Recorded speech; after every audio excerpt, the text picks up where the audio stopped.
Hey guys, my name is Bobbie, and this week I thought I'd speak about something slightly different to what I usually do. Last week I found out I'm getting made redundant, which I know around the world a lot of people are going through the same thing as well. So I thought I'd invite my wife along and we'll have a sit-down conversation about this current situation for anyone who's going through the same thing as well, which I hope can help you guys. So, how many times have you been made redundant? So for me, within the last 10 years, I'm looking at between 5 to 6 times. So it's Wow. quite a lot of times I've actually had to go through this current situation as well. So yeah. How did you deal with the shock of being made redundant and the uncertainty that comes with being made redundant as well? So I got quite upset about what actually happened. So I drove home crying. That was the honest truth. I drove home crying because I didn't know what it was like to actually feel that way and not having certainty or not knowing what I was actually going to do. So not knowing that and where my next form of income was going to come wasn't the best feeling for me. So it took me a little while to get back on my feet. I had to speak to like family and friends at the time to see what they've done or if they had any advice around that as well. So And you're talking about the first time you got made redundant? yes, this is the first time. The first time I got made redundant. So yeah, it was hard. Probably the hardest one was the first time because you go into something different and it's happened for the first time. You don't know what to do because you haven't dealt with it before. So there's a lot of uncertainty in their situation. Yeah, exactly. How I dealt with it was I was getting on top of my CV, making a plan. This took a little while though. Like there's a lot of stuff I had to take on and think about what I wanted to do. So I had to start planning things. So making a plan on where I'm going to go, how far it's going to be away from me, or if it's going to be in the same industry as well. So I guess that's one of the main ways I ended up getting through my first time was, and then just applying for jobs until I found a job that suited my situation or what I wanted to do. All right, Bobbie, so what are the main challenges that you've gone through when being made redundant? All right, my biggest challenge that it took me a while to get over was the embarrassment of it actually happening. Like being told that you're getting made redundant and then having to like tell your friends or tell your family that it's actually happened. I think it's also because when you tell friends, you feel like, you don't want any pity, you don't want people to be like, you're good, are you okay? Because I think for me, I feel like it just makes the situation worse, like anything. Yeah, I remember back in this time when I worked at one of my previous jobs and I got made redundant and then walking out of the building, I was quite emotional.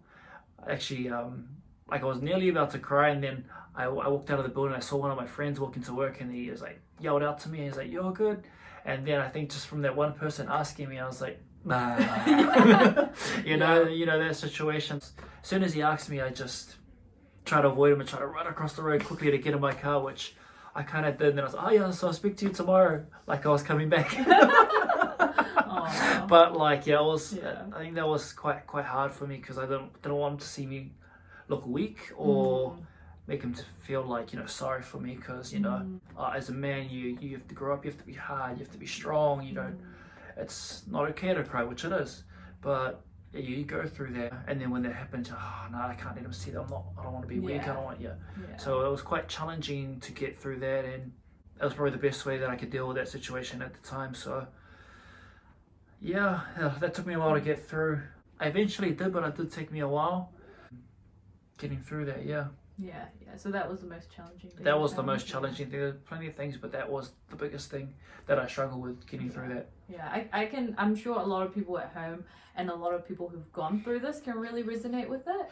And it's not something nice to have to tell people that it's happened to you as well. So and like you said, your pride and especially when people put pride in their work and what they do, it's really hard to say, hey, I've put all this effort and I've put all this love and care and energy into this job, and they've just let me go. It's not a easy thing to say to people, and also it also feels like makes you feel like you're not as valuable as you are.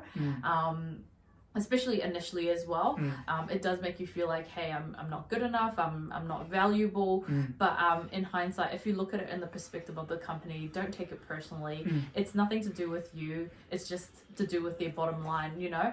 It doesn't mean that you're not a great employee, it doesn't mean that you're not a valuable asset to the business. It just means that they unfortunately aren't able to keep you on with the financial budgets and targets that they've been given. 100%. Yeah. And how was this time different from the other times that you've been made redundant? You know, how have you reacted differently this time after everything you've learned from being made redundant multiple times in your career? Cool. So with that, because it's happened to me so many times, I'm like, well, I prefer it not to happen, but because it has, you know, I've experienced this. So when you're experienced with things that happen like this, you can start taking action on those things. Also reaching out to people at previous jobs that I worked at as well, because I worked at quite a lot of, like within telecommunications, I worked with about a decade of experience. So reaching out to people I know in those industries that I worked there, I'm like, okay, sweet, I've worked there, why not speak to them? Because you never know that exactly, it could be good opportunities there, which basically happened as soon as I got made redundant. And then I got a call, a friend that reached out to me and asked if I wanted to possibly come back and work with him. I was like, oh yeah, why not? So he put my name forward as well, which I guess another thing is relationships is something that's important that I've gained from being at all these jobs as well, is having good relationships with everybody. Because he reached out to me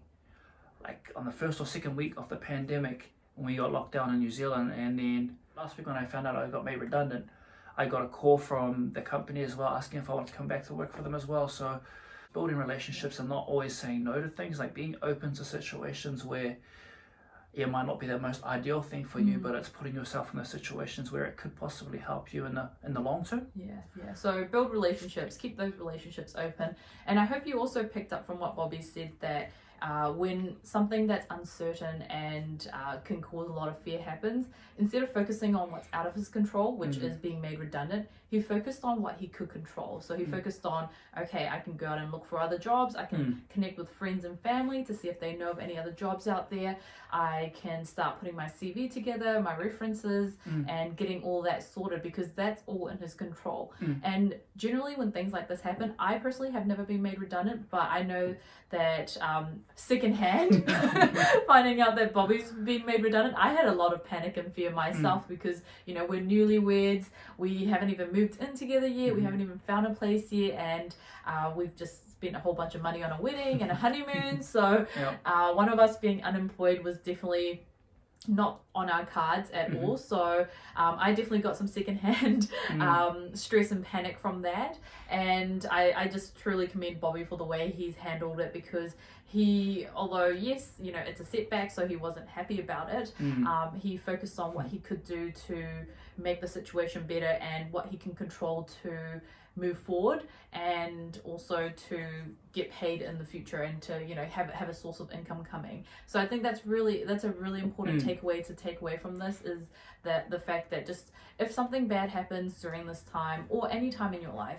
focus on what you can control, because you can go insane trying to focus on all the things you can't control, because there are so many things in the world you can never control. But the only thing you can control is yourself, your actions, and what you do next. So focus on that, and it will make your life a lot easier. Ooh, insert fire emoji.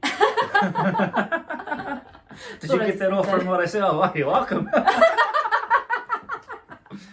So I think what this pandemic has really highlighted is the fact that the world is moving so quickly these days, and industries that used to be stable industries are no longer stable. So I think it's really important that people start thinking of different ways of making income.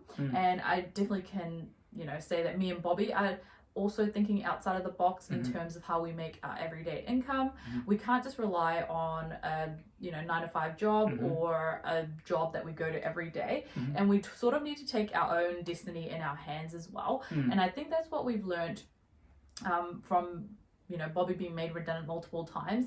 Although I've had stable jobs, I've felt the secondhand stress and worry that comes with it as well. And I think the most important thing is that the industries that Bobbie was working in are industries that are easily replaceable, and also that can be replaced by virtual assistants in the future, and also AI and all of that stuff as well. So I think it's really important for us as a society to start thinking of different ways to teach children and also adults that haven't been living in this digital world for very long.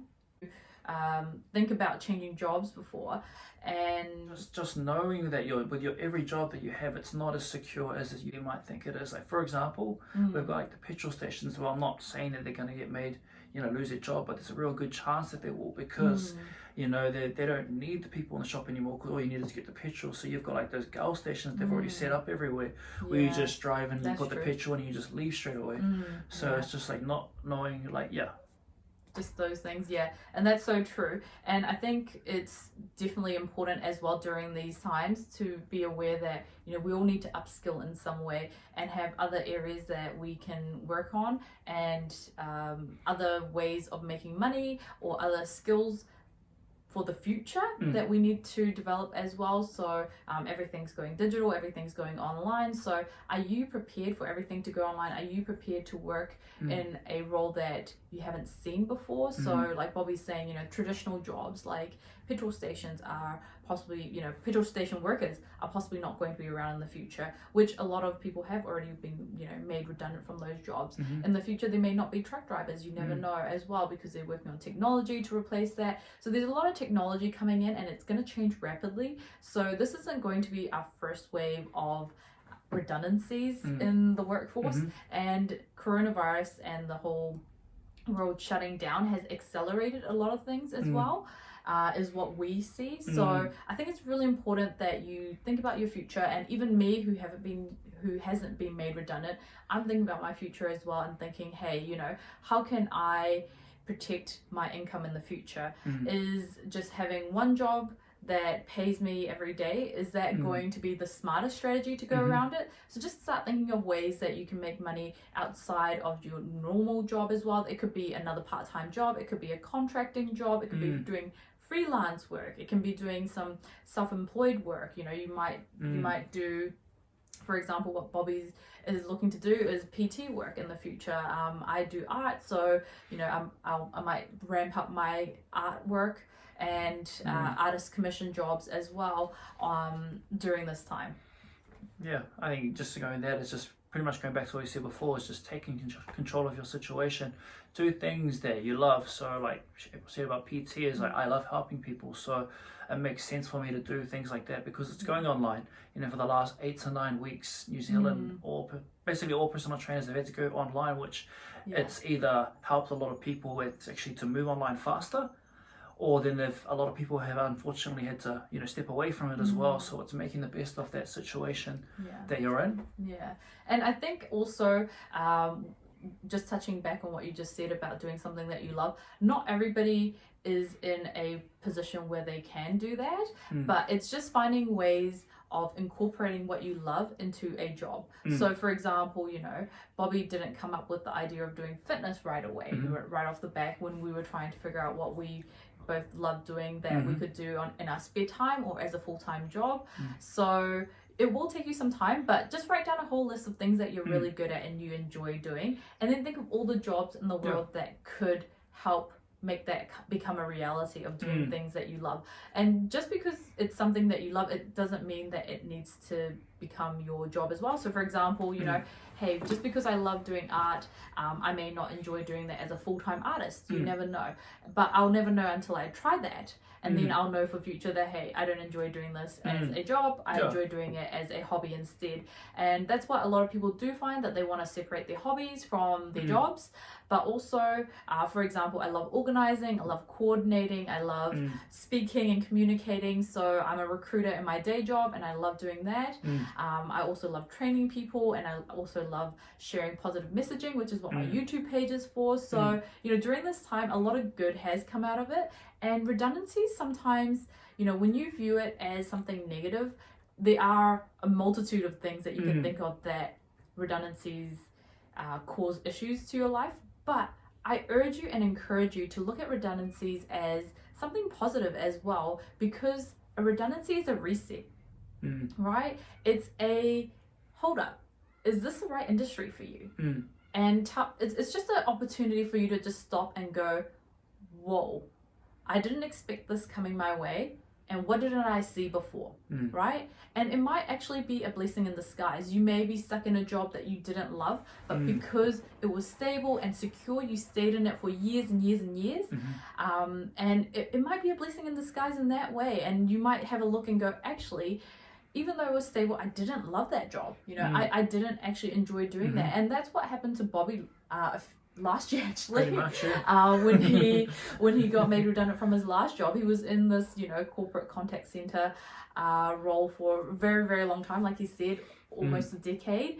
And he took a step back and went, actually, maybe this redundancy is a sign that I should look for work in a different industry and do something towards something I enjoy. And that was a huge blessing that came out of that. And then, you know, now Bobbie's discovered he loves doing personal fitness and just helping people out in that way as well. I guess, yeah, with that, yeah, it was, like April was saying, it's more been of a reset when it happened to me last year, because when it happened, like, I was already starting to be like a personal trainer already, but I kept on putting it off because I've got no time, coming up with all these excuses. But when it actually happened, I was like, sweet, actually I can use this redundancy to my advantage and start studying, spending more time and actually finishing it so I can get into the industry faster, and being able to just smash it out would be the best way. And then pretty much redundant from that job, and then ended up going into my current job, and it's been the best thing that's happened to me going into the job. I've learned so much, and then there'll be teaching classes as well. So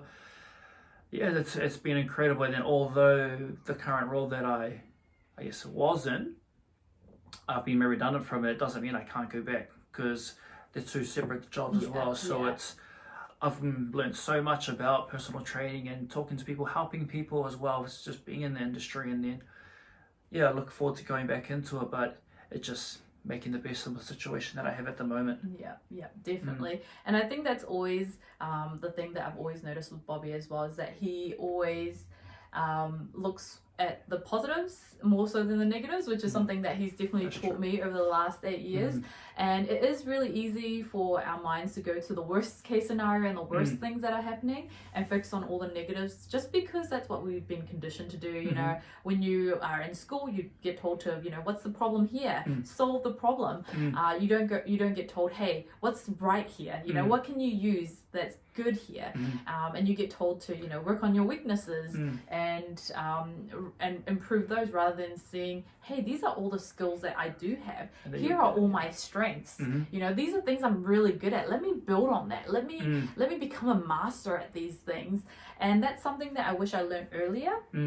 And I think during this time, it's really good to, and I think that's the biggest thing that's happening right now. There's a huge reset happening in a lot of people's minds and perspectives as well. Yeah. Awesome answer. So Bobbie, what should people take away from this? Okay, I got a couple things that they can take away from what we've talked about today, which the first thing is, it's okay to cry. 100%, I've done that. I said the first time, but it probably happened to me 2 times. It's okay, like, it's perfectly fine. If it means you have to go for a drive and just spend time by yourself, perfectly fine to do that. Second thing would be to speak to people. Speak to your friends or family, your husband, your wife, and then just tell them your situation. You never know, they might be able to reach out to someone else that can help you out as well. Making plans and writing down things that you're actually really good at. Like April was saying, is we focus in school, they teach you to focus on your weaknesses as well, which really you should be focusing on your strengths to become a master of those, because if you're doing that, like, you'll find out what you actually truly love. So those would be my biggest takeaways. Just work on those things that'll help you to find out where you want to go next. Awesome. Thank you so much, guys, for joining us today. I hope from our discussions that we had may possibly help you with your current situation, or if you've been through this. And if you have been through this before, please write in the comments what you've done to help yourself with that as well, so other people can possibly use that as well to help with their current situation. Anything else that you want to add to that? No. Thank you for joining us. Have a nice day.